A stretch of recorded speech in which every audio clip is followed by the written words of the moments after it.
Good afternoon. Once again, coming to you live from the driver's seat. And my question is, what you worrying for? Well, today's post is about casting your cares on God, for he cares for you. How many people out there right now are going through something? Probably everybody. Because the word tells us that it rains on the just and the unjust. But the question becomes, what do I do when I am going through? Do I stop and start looking around and start paying attention to the things that are happening to me? Or do I keep going? Let's take Peter, for example. Now, when he got out of the boat, he was able to walk on water.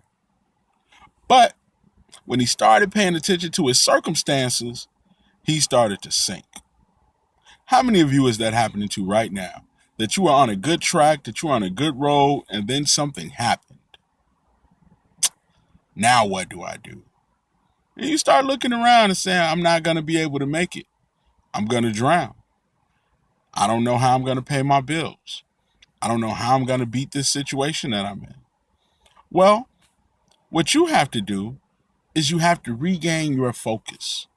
And part of regaining your focus is not worrying about things that God is going to take care of. If the God that you serve has cattle on 1,000 hills, surely he can give you a job.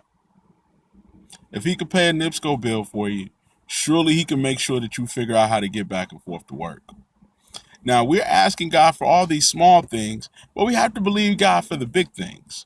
So when you get into situations, cast your cares on him. He wants you to lean on him. He wants you to come to him. He says these people don't have it because they haven't asked for it. Or if they did ask for it, they asked for it for the wrong reasons.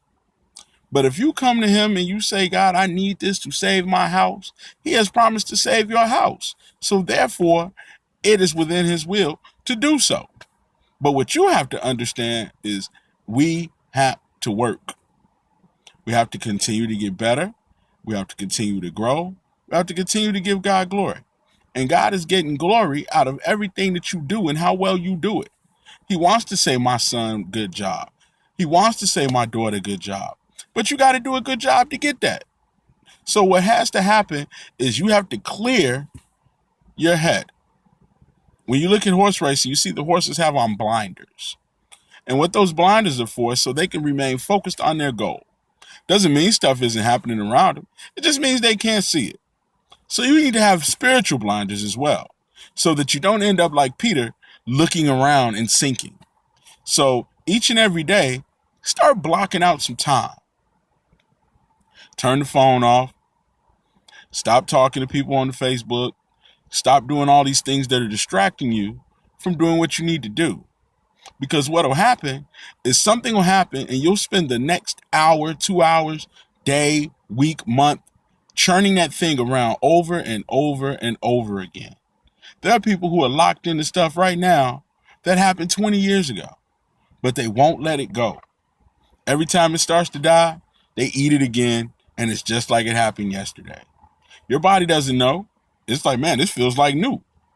But the reason it feels like new is because every day you keep churning it over and over again. I can't believe they did that. I can't believe they said that. Man, do you believe what they did? Let it go. Give it to God. We talk about having haters. If you're doing something positive, you're probably going to have some haters. So just get used to it and keep working and keep grinding and keep getting the things that you know you need to get for you, your family, and for the kingdom of God. And in the meantime, just let it go. Give it to God. Move on. Until the next time I see you, just get started.